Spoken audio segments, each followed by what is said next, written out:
Want to hear the most annoying sound in the world? When it comes to horror, I get scared incredibly easily, but that's the point. Why play horror games or watch horror movies if you don't get scared? I am absolutely the target audience for horror games because of how easily I get scared, and Amnesia is the perfect horror game for someone like me.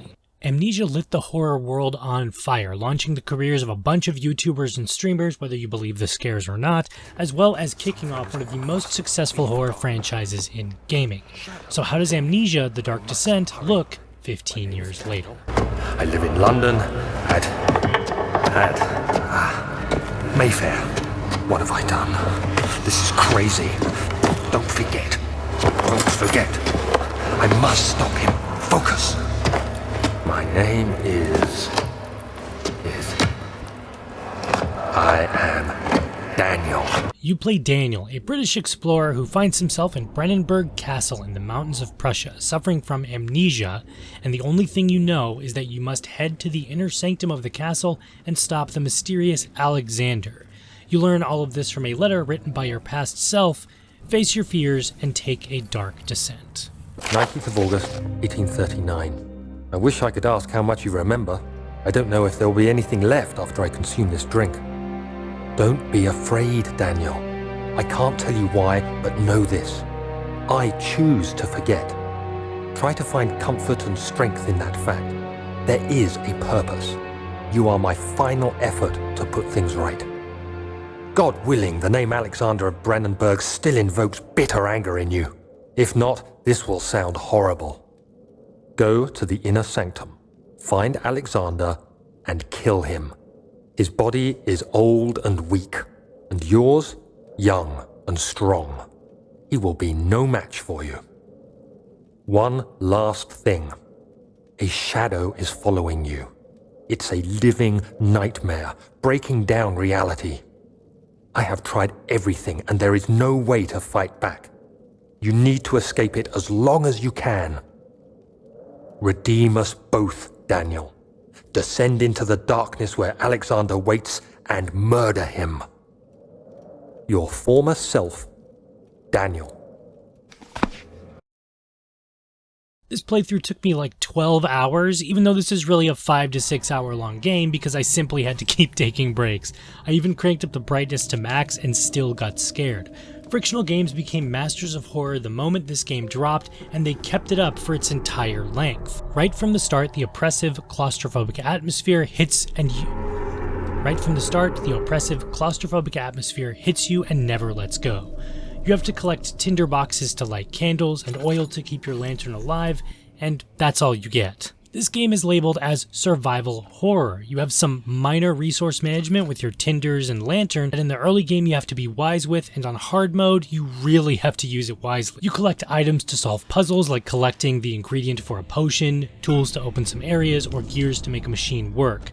Games that use heavy physics simulation like this are just cool, in my opinion, even if it comes off as a little clunky sometimes. This never gets old, clunking things around, throwing books, or lighting candles. It all fits within the narrative of this abandoned, unkempt castle, but depending on who you ask, some say this is really just a walking simulator, and the sequels sort of defend that little debate. However, I'm inclined to think it's a bit of both, in that it starts out as a pseudo-walking simulator, and then it evolves into a survival horror, emphasis on the survival part. The majority of this game's horror, its pros and its cons, are all tied, I believe personally, to this sanity system.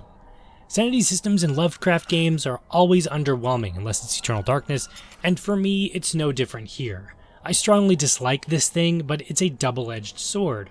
On one hand, you need it. Machine for Pigs, the follow-up, shows how important the sanity system was for Amnesia. The longer you are in the dark, the more sanity you lose. You start to hear things, see bugs and other stuff, and most importantly, have that really annoying blurring effect that Dark Corners of the Earth did. And to fully restore your sanity, you have to wait around by a light source for more than 5 minutes. This would all be perfectly fine if it actually mattered. Although I didn't play this on hard mode because I'm a scared little wuss, you'll die if your sanity hits 0. Tinder and lantern oil are way less scarce. You have to use your tinders to actually save. It costs 4 per save. and I was basically hoarding it all at the end of the game on normal mode. The positive is that when you are around enemies, you have one of the most PTSD-inducing noises ever screaming in your ears. The blur makes it way more scarier because you can't really get a clear look at it and you have nothing to defend yourself with, so all you can do is try to survive these horrors, hence survival horror. I don't want to spoil the fun for everyone, so I do recommend playing Amnesia, play it on normal or play it on hard, and then once you are done, go watch the War Stories video on this because it will shatter your mind like the unspeakable grunts that chase you around this big spooky castle. Amnesia is built on the HPL engine, named after the iconic writer, and after 15 years, this still looks good. Even with the brightness cranked all the way up, I personally believe graphical fidelity peaked in 2007 or something, so honestly, any game coming out today or 15 years ago, give or take, still looks really solid. Here is no different. Frictional knocked it out of the park with its lighting and shadows. Spooky Castle looks spooky, monsters look scary, you get the idea. Sounds and the sound design are just chef's kiss good. There's no real notes, just have a listen.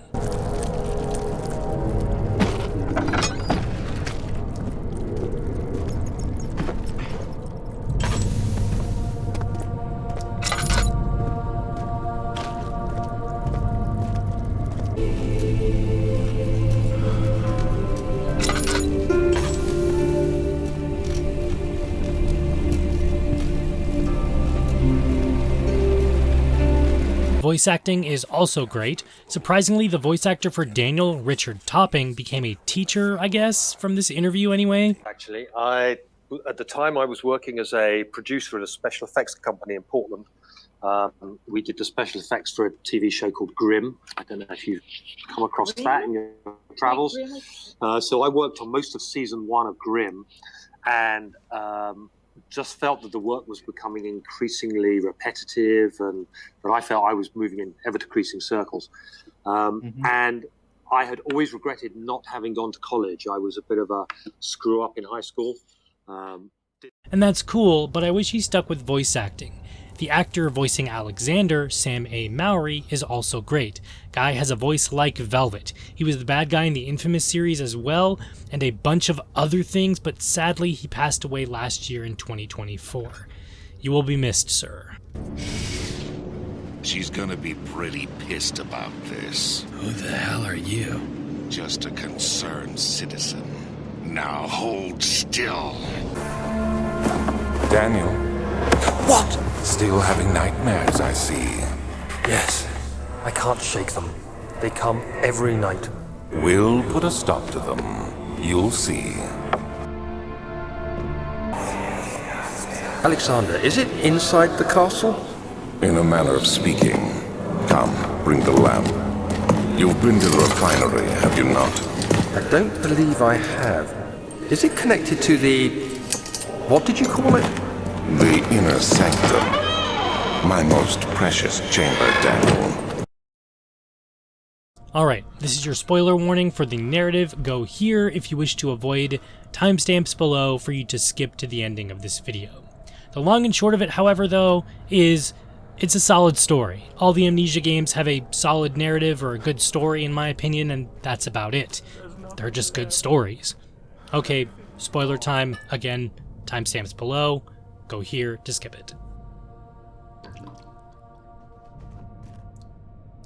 Daniel, an explorer in search of greatness, heads to Algeria to search for treasures. He falls down a chamber during his expedition and finds a mysterious blue orb. 17th May, 1839.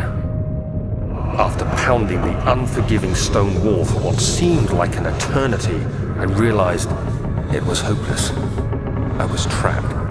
I fell to the ground, gasping for air, trying to focus. That's when I saw a faint blue shimmer. My weakened body was heavy to carry, but I managed to push myself toward the enchanting light. It was waiting for me. Enclosed in dark nothingness, I felt myself drawn to the mystic light. I reached out, closing it in my hands. The faint glow escaped my fingers and began to spark brightly and spirit me away. unlocking alien memories of spiraling towers, endless deserts, and impossible geometry. The next thing I can remember is the grating sound of stone being lifted, the voices of the Arabs pulling me to safety, and grasped firmly in my hands was the broken pieces of a most peculiar relic. Later, he finds he is being hunted by an unknowable entity simply known as the Shadow. It latched onto him in Algeria because of the orb, and fleeing for his life to try and stop it, heads to Brennenburg Castle in an attempt to save his life. He meets Alexander, the old baron of the castle. Alexander promised a means of repelling the Shadow by ritualistically coating the orb with a Vitae substance, which could also be harvested from living humans experiencing extreme pain and agony. 1839. Banishment ritual is taking longer than expected, and we have to do what is needed. I spend my time helping out the prisoners. Being around these degenerates makes me ill. None of them even tries to face their punishment with any kind of dignity. They taunt me with their lies of innocence and their cowardly pleas of mercy. What can make a man fall so far from the grace of a civilized existence? They are all wicked men, and I remind myself of it constantly.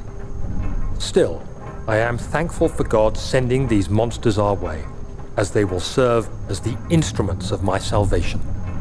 I try to study the different tools in the torture chamber and learn how to use them effectively. Last time was messy, and the effect suffered from my inexperience. When the next warding is to be performed, I shall be ready. However, Alexander's true purpose is to use Daniel's Vitae-enriched orb to return to his native dimension, from which he was banished centuries prior. To achieve this end, Alexander and Daniel gathered Vitae by torturing prisoners in the castle dungeons, many of whom were innocent people that Alexander claimed to be murderous criminals. You can even hear it in their voices. Save yourself. He is a murderer, Daniel. He is evil, a cold-blooded killer. Hurry. Alexander, you must let me be. I have to concentrate. Take the man, cut the lines, cut the flesh, watch the blood spill, let it come. Please, I didn't do anything. Daniel eventually became a sadistic, heartless murderer in his selfish attempt to save his own life from the Shadow. One day, 2 victims escape and he kills them. Overcome with guilt, Daniel takes the amnesia potion to forget it all and sets out to kill Alexander. Yes, Daniel is a villain and arguably maybe even the main bad guy of this story. And Alexander was able to strike Zimmerman down without alerting the others. As he went to take care of the farmhands, I began to look for the children.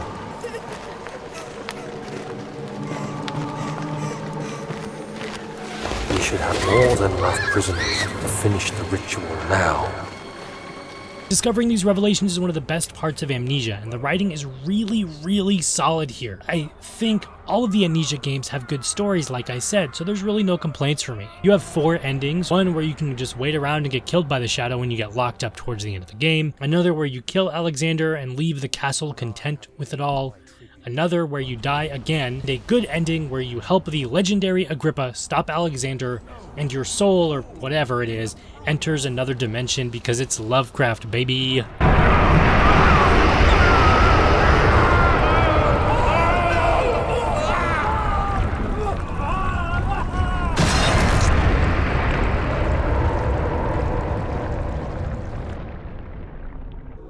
Don't worry, Daniel.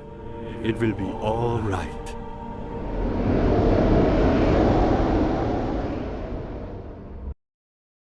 Despite my gripes with Amnesia's sanity system, this is still a classic that I think everybody should play at least once in their life before they die. And even if you never play the sequels, but you should play the sequels because the sequels are actually good too, there's a solid story here for you to unpack and unfold and enjoy. There's really cool physics-based stuff because I like physics-based stuff and you can't go wrong with Half-Life 2, and it's a scary fucking game.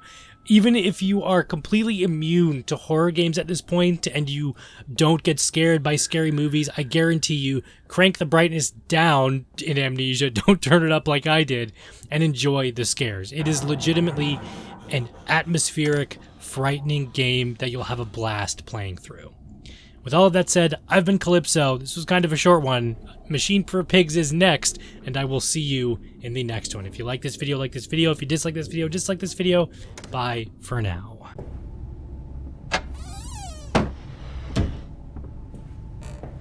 There's a bad man coming.